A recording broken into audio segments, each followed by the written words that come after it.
This is the bond between man and dog is forged not by training, but by something ancient that remembers the forest. Rain fell hard over the mountain road, drumming against the windshield of Officer Ryan Carter's patrol truck. The wipers squeaked with each pass, smearing streaks of mud and pine needles across the glass. In the passenger seat sat Rex, a muscular German shepherd with amber eyes that glowed faintly, even in the dim dashboard light. Rex wasn't just any K9. He was the department's best tracker, calm, intelligent, and almost too instinctive. Ryan had worked with him for nearly 3 years, and yet there were moments when the dog seemed to react to things no human could sense. Tonight felt like one of those nights. The radio crackled. Dispatch to Unit 7. Possible hiker missing near Bear Ridge Trail. Last signal from her phone was 2 hours ago. Ryan grabbed the mic. Copy that. I'm 10 minutes out. He glanced at Rex. The dog's ears had already perked up, nose pressed to the window as if he understood. Ryan smiled faintly. You're ready, huh, partner? Rex let out a low whine. Eager, alert. By the time they reached the trailhead, night had swallowed the forest. The air was thick with mist, the kind that clung to skin and whispered through the trees like breath. Ryan switched on his flashlight, the beam slicing through layers of rain and fog. All right, buddy, he said softly, unclipping Rex's leash. Let's find her. Rex lowered his head and began sniffing the ground, moving in smooth, confident strides. Ryan followed close behind, his boots sinking slightly into the wet soil. Every sound, the rustle of branches, the drip of rain, felt louder in the quiet of the wilderness. They moved deeper, about a mile in, when Rex suddenly stopped. His body stiffened. Ryan froze. What is it? Rex's ears twitched, his gaze fixed somewhere ahead, into the dark stretch beyond the trail. Then without warning, he growled. Not the playful growl Ryan sometimes heard when training. This was different, low, primal, almost ancient. Ryan swung his flashlight toward the sound. Between the trees, 2 faint silvery eyes glimmered back. He blinked. A wolf? Possible. Wolves hadn't been sighted this far south in decades. The eyes vanished in an instant, swallowed by fog. Rex whined again, tugging forward, but Ryan gripped his collar. Easy, boy. Not yet, he radioed in. Dispatch Unit 7. Possible animal sighting near the ridge. Proceeding with caution. Then they moved on. Half an hour later, they found the missing hiker, a teenage girl huddled beneath a fallen tree, drenched and shivering but alive. Ryan wrapped her in his jacket and called for backup. As he waited, he looked around uneasily. The woods felt different now. Still, watching. Rex sat a few feet away, staring into the darkness again. When the rescue chopper finally arrived, Ryan lifted the girl onto the stretcher. Rex kept looking back toward the trees. His fur bristled. And then a sound echoed through the rain, a long, low howl that made the hairs on Ryan's neck stand on end. It wasn't close, but it wasn't far either. Rex turned toward it, head tilted, ears alert, and for a brief moment, his posture changed. He didn't look like a dog on duty anymore. He looked like something older, wilder. Ryan whispered, "What are you hearing, boy?" Rex didn't answer, of course. But when the helicopter lifted off and Ryan turned to walk back to his truck, the dog paused, staring at the tree line one last time. A figure stood there. A massive wolf, gray as smoke, watching silently. For a heartbeat, man, dog, and wolf stared at one another. Then the wolf turned and vanished into the fog. Rex didn't bark. He didn't chase. He just stood still, tail lowered, eyes steady, almost like he recognized it. Later that night, back at the station, Ryan couldn't shake the feeling. He replayed his body cam footage, but the wolf never appeared on video. Only Rex, standing frozen, eyes locked on an empty stretch of forest. When Ryan reached over to pet him, Rex placed a paw on his hand, something he rarely did unless something was wrong. Ryan murmured, "You saw it, didn't you?" Rex's amber eyes met his, unblinking. For a moment, Ryan could almost feel it, that quiet pulse between them. Not just handler and dog, something deeper outside. Thunder rolled over the mountains and deep in the forest. Another howl echoed, softer this time, almost like a whisper carried by the rain. The next morning, the sun rose weak and pale over Bear Ridge, washing the soaked pines in silver light. The storm had passed, but the forest felt quieter than usual, as if it, too, remembered the howl that had sliced through the night. Officer Ryan Carter parked outside the K9 facility, coffee in hand, eyes still heavy from the long night. Inside, Rex rested in his kennel, calm but alert, his gaze fixed on the mountain beyond the chain-link fence. He hadn't touched his breakfast. Ryan knelt beside the gate. "Morning, buddy. You okay?" Rex's ears flicked, but he didn't look away from the horizon. "You've been like this since last night," Ryan muttered. "You saw that wolf, didn't you?" Or he stopped himself. It sounded ridiculous even saying it. Still, something in Rex's stare unsettled him, like the dog was trying to remember something that didn't belong to him. Captain Harper entered the facility, brisk and no nonsense. "Heard you had quite the night out there." Ryan stood. "Found the missing hiker. She's stable, but there's something else." Harper arched an eyebrow. "Go on." Ryan hesitated. We saw a wolf, the captain chuckled. You sure it wasn't a big coyote? There haven't been wolves here in 50 years. That's what I thought, Ryan said. But Rex reacted before I even saw it, like he knew. Harper's face softened slightly. Dogs pick up on things, Carter. Especially Rex. He's special. You know that. Ryan nodded, but the word special lingered in his mind. Later that afternoon, while Harper reviewed reports, Ryan drove Rex to the nearby veterinary lab for his routine checkup. Dr. Lena Morris, the department's K9 specialist, greeted them with her usual gentle smile. Well, if it isn't my favorite officer and his overachieving partner, she teased, scratching Rex behind the ears. What brings you in, big guy? Rex wagged his tail faintly. Polite, restrained, Ryan leaned against the counter, just his yearly physical. But can you run a blood test too? Something's been off lately. Lena tilted her head. Off how? He's restless, sensitive to sounds. Last night he reacted to something in the woods before I even knew it was there. Lena nodded, curiosity flickering in her eyes. Sure, let's run it. An hour later, Ryan waited outside while Rex rested on the exam table. He sipped his coffee, staring out the window at the tree line beyond the parking lot. The forest loomed, beautiful, ancient, endless. When Lena returned, her expression was unreadable. She held a clipboard but wasn't looking at it. Ryan, she began carefully. When was Rex acquired by the department? 3 years ago. Standard import from a specialized breeder in Colorado. Why? She hesitated. Because his DNA profile isn't standard. Ryan frowned. Meaning there's a discrepancy in his genome. He's not a purebred German shepherd. Ryan laughed uneasily. You're saying he's mixed with what, a husky? Lena set the clipboard down. That's the thing. His mitochondrial markers, they're not domestic. They match a wild lineage. Ryan's smile faded. Wild, as in Canis lupus, she said softly. Wolf. For a moment, Ryan couldn't speak. The hum of the fluorescent lights filled the silence. That's impossible, he finally said. You're telling me Rex is part wolf? Genetically, yes, Lena replied. It's rare, but it happens, especially with unregulated breeders. Someone probably crossbred for strength or endurance.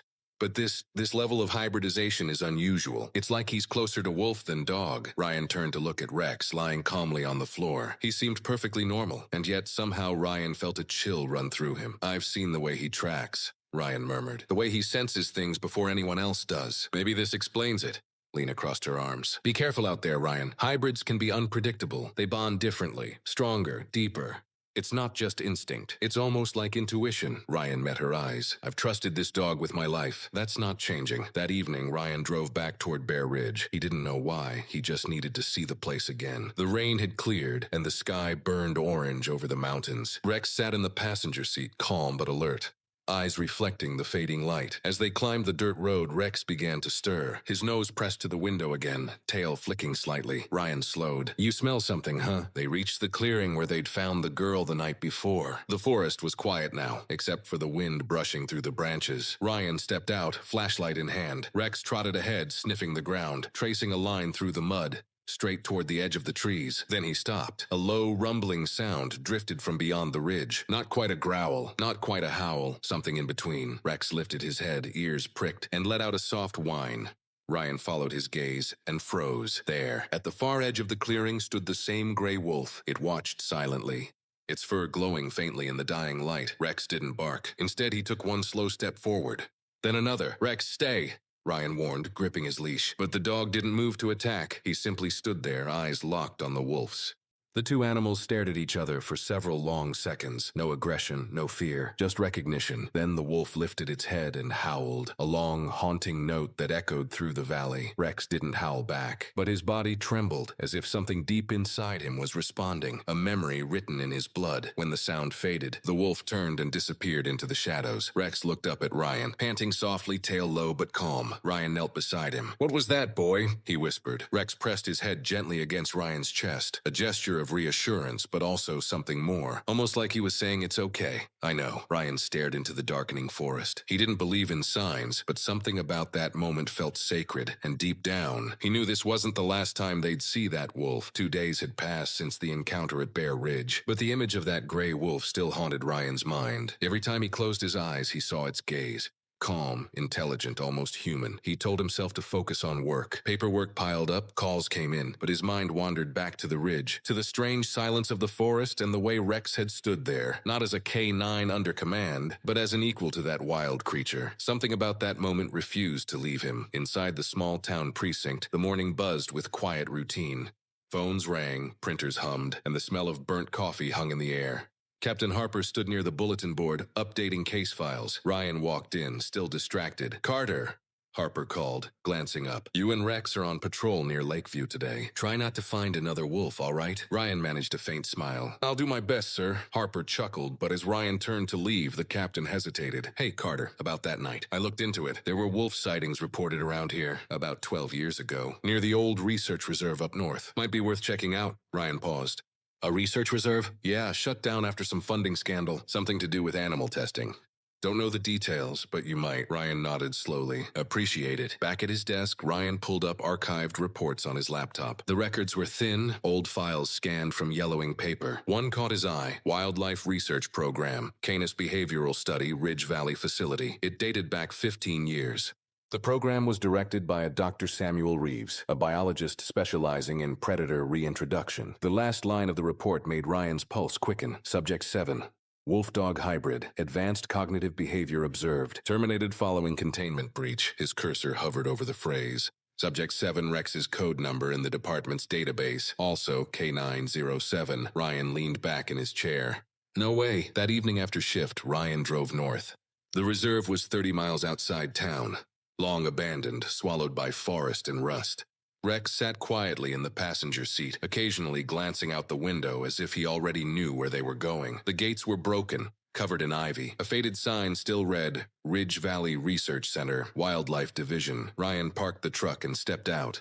The air smelled of pine and decay. "Come on, partner," he said softly. They walked down the cracked path, flashlight beams cutting through the gloom. A series of small caged pens lined the side of the building, rusted metal, empty, forgotten. Rex sniffed the air and growled faintly. Inside, the building was eerily quiet, papers scattered across the floor, file cabinets overturned. On one wall, faded photos showed wolves in enclosures, tagged and numbered. Ryan's light flicked over one photo in particular, a gray wolf standing beside a smaller animal, a pup. Darker in color, with amber eyes, Rex's eyes. Ryan knelt, brushing dust off the photo. "That's you, isn't it?" he whispered. Rex tilted his head, ears twitching. The caption below the image read, Subject 7 and maternal specimen, Lyra. Ryan's breath caught. Lyra. He opened a nearby file cabinet. Most folders were blank or water damaged, but one sealed envelope remained. He tore it open and found a lab note dated April 9th, 2013. Subject 7 shows exceptional sensory development and emotional bonding beyond canine norms. Displays pack recognition behaviors directed toward maternal wolf, Lyra. Testing suspended after breach. Both presumed deceased. Ryan read it twice. Presumed deceased, he murmured. But if Rex is subject 7, he looked down at Rex, who sat quietly by his leg, eyes fixed on the photo of the wolf. Then faintly, from outside, a howl. Ryan froze. Rex's head snapped up, tail rising slightly. Another howl answered, closer this time, deep and resonant. Ryan turned off his flashlight and stepped to the window. Through the overgrown trees, a shape moved, low, graceful, and unmistakable, the same gray wolf. It stood near the broken gate, staring toward the building. Rex let out a soft whimper, pacing toward the door. "Wait," Ryan whispered, but the dog pulled free and trotted outside. Ryan followed, heart pounding. The wolf didn't retreat this time. It stood still as Rex approached. Nose lifted, body relaxed. Ryan kept his distance, barely breathing. Rex stopped a few feet away. The two animals faced each other, motionless, eyes locked. The wolf let out a low, rumbling sound. Not a growl, but something softer. Sound of recognition. Rex whined and took another step forward, then pressed his nose gently to the wolf's muzzle. For a long moment, they stood like that, touching, silent, the rain beginning to fall again. Ryan swallowed hard. "That's her," he whispered. "Lyra." The wolf turned its gaze toward him, unafraid. Then, with one slow movement, she turned and vanished into the trees, as if satisfied. Rex stood still, staring after her. Then he turned back to Ryan and walked toward him, head low but calm. Ryan knelt and placed a hand on his neck. "You found her, didn't you?" he said softly. After all these years, Rex leaned against him, his breathing steady, his eyes reflecting something deep. Peace. Back in the truck, Ryan sat in silence for a long time before starting the engine. He looked at Rex and said, "You weren't just bred to serve. You were born to survive." Outside, the rain eased and the moon broke through the clouds. Somewhere far in the forest, a final, distant howl rose. Not one of warning, but of reunion. Rex lifted his head, ears twitching. And for the first time, he howled back low, raw, and beautiful. Ryan smiled faintly. Guess some bloodlines never fade, huh, partner? The forest answered with silence, the kind that feels like peace. The next morning, Ryan woke to the sound of distant thunder rolling across the horizon. Rain still clung to the windows of his small cabin, drops tracing lines down the glass. Rex lay curled near the door, head resting on his paws, but his eyes were open, alert, as if listening for something only he could hear. Ryan sat at the kitchen table, staring at the photograph he had taken from the research center, the image of Lyra and her pup. He traced the caption with his thumb. Lyra, subject 7. He murmured. The night before had left him restless. What started as a chance encounter now felt like the beginning of something much larger, something buried beneath years of silence. He picked up his phone and called Captain Harper. Sir, it's Carter. I found something up at Ridge Valley. There was a pause on the line. That place is condemned, Carter. What were you doing up there? Following a lead. It's connected to those wolf sightings and then maybe to Rex's origin. Harper sighed. Carter, that facility was shut down after a serious federal investigation. I don't want you stirring up trouble we can't contain. Drop it, that's an order. Ryan hesitated. With respect, sir. I can't. But Ryan ended the call before Harper could finish. He looked down at Rex, who had lifted his head, eyes bright and steady. You ready to find out who really made you, partner? Rex wagged his tail once. Slow, certain. By noon, Ryan was back on the old forest road leading north. He'd found a name buried in the research notes, Dr. Samuel Reeves, the scientist behind the hybrid experiments. A quick search turned up a small cabin registered under his name. 30 miles beyond Ridge Valley, the road narrowed into gravel, then dirt. Pines gave way to thick fog and silence. By the time Ryan reached the clearing, his headlights caught the shape of a rundown cabin half swallowed by vines. He parked the truck and stepped out. Rex leaped down beside him, ears twitching. Stay close, Ryan whispered. The door creaked open with a soft push.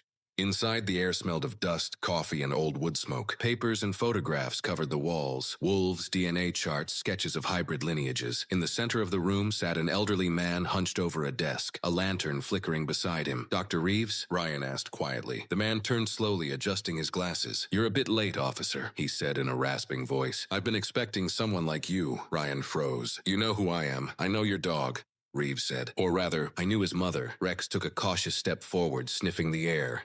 Reeves smiled faintly. Still has her eyes, he whispered. Still carries her calm. Ryan stepped closer. You were part of the Ridge Valley program. I was the program, Reeves said softly. But I shut it down myself. It wasn't supposed to be about control. It was supposed to be about understanding, connection. He leaned back, the lamplight catching the wrinkles on his face. Lyra wasn't like the others. She had something. I can only call it awareness. When her litter was born, I saw it in one pup. Subject 7. The bond between them was extraordinary. We were studying emotional imprinting in canids, but this was something else. Ryan's voice tightened. Then why did the report say they both died? Reeves looked down. Because I made them say that. The funding board wanted to weaponize the program, create tactical hybrids for military use. I refused. The night they came to take the animals, Lyra broke out. She took her pup. I helped them escape into the wild. Ryan's chest tightened. You saved them. I tried, Reeves said, his eyes glassy. But only the pup made it out. Lyra stayed behind. She drew them away so he could survive. Rex shifted beside Ryan, letting out a low, mournful sound. Reeves looked at him, smiling faintly. You remember her, don't you? The way she'd nudge you to sleep. The sound she made when the rain started. Ryan knelt beside Rex, running a hand through his fur. He found her, Doctor, 2 nights ago. She's alive. Reeves's eyes widened. Alive? His voice trembled. After all these years, for a moment the room was silent except for the crackle of the lantern. Then Reeves said quietly, that means they'll come looking again. Ryan frowned. Who? The same people who funded the program. They never stopped watching. You think they'd let their investment disappear? He leaned forward. You need to keep that dog safe, officer.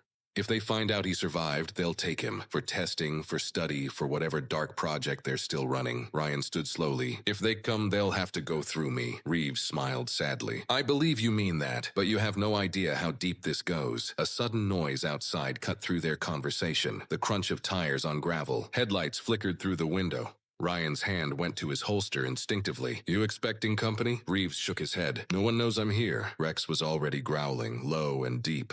Ryan peered out the window. 2 black SUVs sat idling near the trees. Men in tactical gear stepped out, moving in formation. No markings. No hesitation. Federal? Ryan muttered.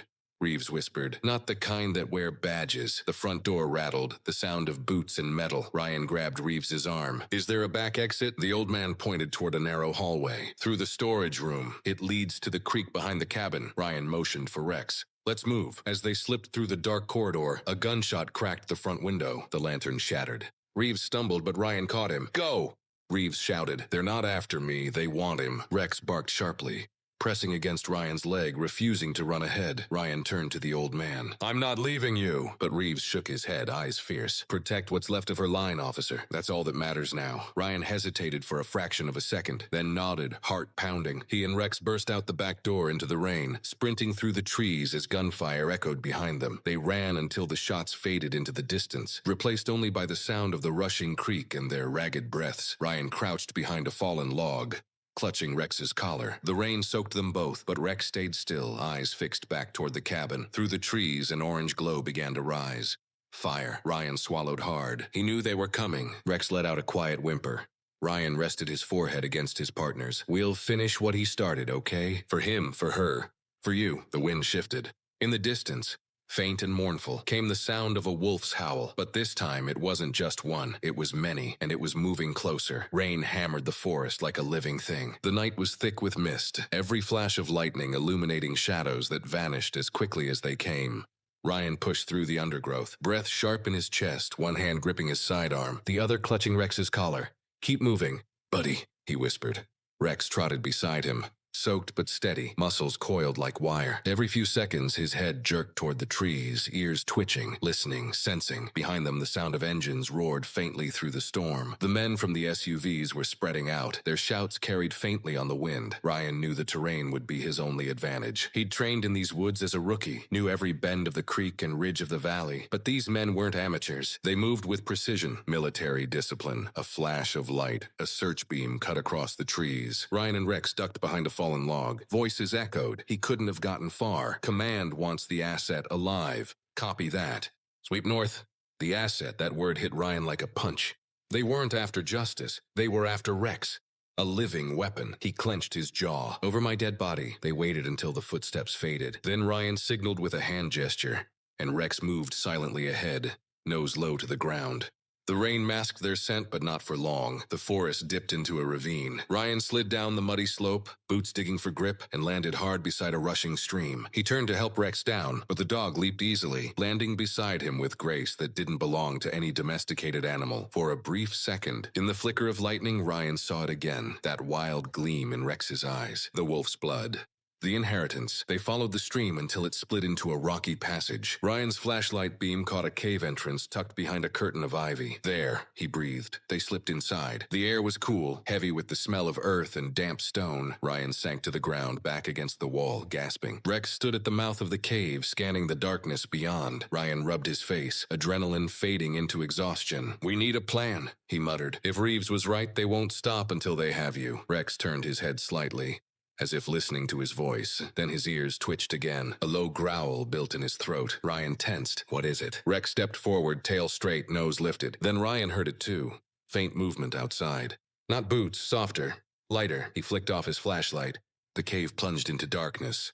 For a moment, there was only the sound of rain. Then a pair of glowing eyes appeared just beyond the ivy. Ryan's heart jumped, but Rex didn't growl. He moved toward the entrance, tail low, body relaxed. Lightning flashed, and Ryan saw them. Wolves. 4, maybe 5. Their coats slick with rain, their movements silent and fluid.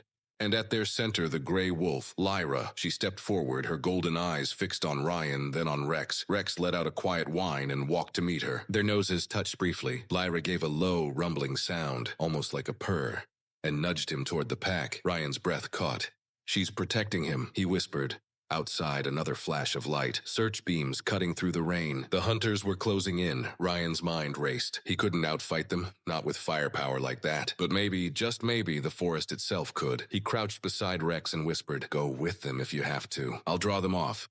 But Rex growled, sharp and insistent. He refused to leave. Before Ryan could argue, gunfire erupted outside, short bursts echoing through the trees. The wolves darted into motion, silent as shadows. Lyra let out a long, sharp howl. A signal, Rex answered. Then chaos wolves emerged from the dark, circling the men in black. Their howls cut through the storm like thunder. Ryan could barely see through the rain, but he heard the panic, shouted commands, boots stumbling, gunfire flashing blindly into the forest. He crouched low behind a rock, gripping his weapon, eyes searching for an opening. He spotted one of the men breaking formation, flashlight slicing through the dark. Ryan waited until he was close, then lunged, knocking him down, wrenching the rifle away. The man swung wildly, but Ryan's punch landed clean. "Who sent you?" Ryan shouted, pressing the muzzle to the man's chest. The man coughed, blood mixing with rain. "You don't get it. They'll never stop."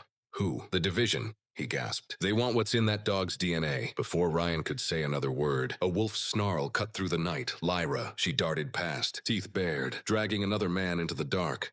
Rex charged beside her, moving with deadly precision. Fast, coordinated, like they'd trained together their whole lives. It was over within minutes. The remaining men fled, crashing through the underbrush toward their vehicles. Silence returned, broken only by the crackle of distant thunder. Ryan stood slowly, scanning the tree line. Lyra emerged from the shadows, her coat streaked with mud and rain. Rex trotted to her side, panting hard but unharmed. Ryan lowered his weapon and exhaled. "You saved us," he whispered. Lyra stepped closer, her gaze steady, ancient. Then she looked toward Rex, and for a fleeting moment toward Ryan, before turning toward the forest. The pack followed, silent as ghosts. Rex stood watching her, tail still, ears forward. Ryan knelt beside him. "She's calling you back, isn't she?" he said softly. Rex looked up at him, eyes full of something human. Conflict, loyalty, love. Ryan smiled faintly. "You don't owe me anything, partner. You were never meant to be a tool. You're something greater." Rex licked his hand once, a gesture of both farewell and promise, then turned toward the trees. Lyra waited at the edge of the clearing, her shape framed by moonlight. Rex ran to her, and together they vanished into the mist. Ryan stood alone in the clearing, rain dripping from his jacket, the echo of howls fading into the night. He looked toward the ridge, toward the smoke still rising from the distance where Reeves's cabin had burned. "You were right, Doctor," he whispered. "They'll come again." He holstered his weapon, staring into the forest where his partner had disappeared. "But next time, they'll find I'm not running." Lightning cracked the sky, illuminating his face tired, determined, unbroken. And somewhere far off, through the wind and the rain, came one last answering howl, deep, powerful, and unmistakable. Ryan smiled. "Stay wild, brother." The night after the reunion at Ridge Valley was restless. Ryan barely slept, his dreams haunted by flashes of steel cages, howls echoing through sterile hallways, and a pup's amber eyes staring through the bars. Rex slept beside his bed, but even he twitched in his sleep, small whines and paw movements like he was chasing something invisible. When dawn came, Ryan woke with a start, the sound of faint thunder rolling over the valley. Something inside him felt unsettled. Lyra's reappearance wasn't just closure, it was a message. He couldn't shake the feeling that there was more too. The old research facility than dusty, files and broken locks. At the precinct later that morning, Captain Harper was pacing near the operations board when Ryan walked in. "Morning," Ryan said, grabbing coffee. Harper didn't look up. "Morning. Try. Good luck. Animal control's been flooded with calls since last night. People swear they heard wolves howling near Lakeview." Ryan froze mid-sip. "Wolves?" "Yeah. Sheriff wants us to run a sweep, make sure no livestock's been taken. I'm assigning you and Rex." Ryan nodded slowly. "Copy that." As they drove out of town, the morning mist hung thick over the hills. Rex sat alert in the passenger seat, eyes trained on the horizon. Every once in a while, he let out a soft grunt, not anxious, but focused, like he knew what they were about to find. They reached Lakeview Farm by mid-morning. Chickens scattered across the dirt road, and an older man, Mr. Langley, waved them down. "Officer Carter, over here." Ryan stepped out. "You the one who reported the howling?" Langley nodded vigorously. "Heard it right behind my barn. Sounded close. Thought my goats were done for." Ryan crouched to inspect the ground, paw prints but faint. Then near the fence he found something stranger, a set of tire tracks, fresh leading into the woods. Langley frowned. "Didn't notice that before. Ain't no one drives up that way except—" He stopped. "Except who?" Ryan asked. Langley hesitated. "There's this fella, Dr. Reeves, used to run that old facility up north. Thought he left years ago, but lately I've seen a truck like his near the ridge." Ryan's stomach tightened. "Dr. Samuel Reeves?" Langley nodded. "That's the one." Ryan turned toward Rex. "Looks like our ghost isn't as dead as we thought." By afternoon, they were deep in the forest again. The tire tracks wound through thick brush until they vanished near an overgrown dirt trail. Rex stopped, nose to the ground, ears forward. He growled low, then barked once, sharp and urgent. Ryan followed him cautiously, brushing through branches until he saw it. A cabin, half hidden beneath moss and vines. Smoke curled faintly from its chimney. Someone was here. Ryan drew his flashlight and approached slowly. "Police, anyone inside?" No answer. He pushed the door open. Creak. Inside, the cabin was cluttered but functional. Lab notebooks stacked on a desk. Beakers and syringes lined up beside an old generator. A faint chemical smell lingered in the air. Rex sniffed around, tail rigid. Then he froze near the back room, whining softly. Ryan followed. The door was ajar, and inside was something that stopped his breath. Cages. Not for animals, but for testing. One still contained dried fur, tagged with an old label. Subject 9, cognitive trial, failed. He turned toward the desk and found a single open notebook. The most recent entry was dated just 2 weeks ago. Lyra survived. The hybrid bond is intact. Subject 7 exceeded expectations. Emotional imprint stable. Retrieval protocol, imminent. Ryan's pulse pounded. Retrieval protocol? A sound snapped behind him, the crunch of a boot. He turned. A man stood in the doorway, gray-haired, gaunt, eyes sharp behind cracked glasses. "Dr. Reeves," Ryan said quietly. The old man smiled faintly. "You found me faster than I expected." Ryan took a step forward. "You're supposed to be dead." Reeves chuckled. "Supposed to be. Funding dries up, ethics boards get nervous. Best to disappear for a while." Ryan's jaw tightened. "You experimented on them. Rex, Lyra, you turned them into, what, weapons?" Reeves shook his head slowly. "No, officer. I gave them what nature denied them. Intelligence, empathy, a higher order of communication. You saw it, didn't you? That bond between them. Between you and him." Rex growled, teeth bared. Ryan raised his voice. "You used them." Reeves stepped closer, eyes gleaming. "And you used him too. Don't pretend otherwise." "You point, he obeys. You command, he risks his life. Tell me, what's the difference between my science and your badge?" Ryan froze, the words cutting deeper than he expected. Reeves continued softly. "He's not just a dog. He's a bridge, the next step between instinct and understanding. And now that Lyra's back, the process can be completed." Ryan's hand went to his weapon. "You're not touching him," Reeves smirked. "You think you have a choice?" A sudden crash shattered the tense air, a window breaking. Ryan ducked, gun raised, as Rex lunged toward the sound. A dark figure bolted from the back door. Another man, masked, carrying a tranquilizer rifle. "Rex, down!" Ryan shouted. Too late.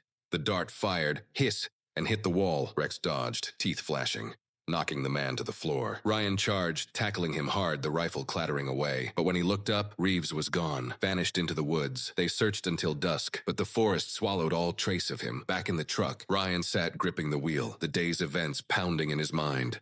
Reeves was alive. He'd been watching, planning, and worst of all, he still wanted Rex. Rex sat quietly beside him, head resting on Ryan's lap. The bond between them, stronger than ever, but now shadowed by a terrible truth. Rex wasn't just a partner. He was proof of something far greater and far more dangerous. Ryan looked at him.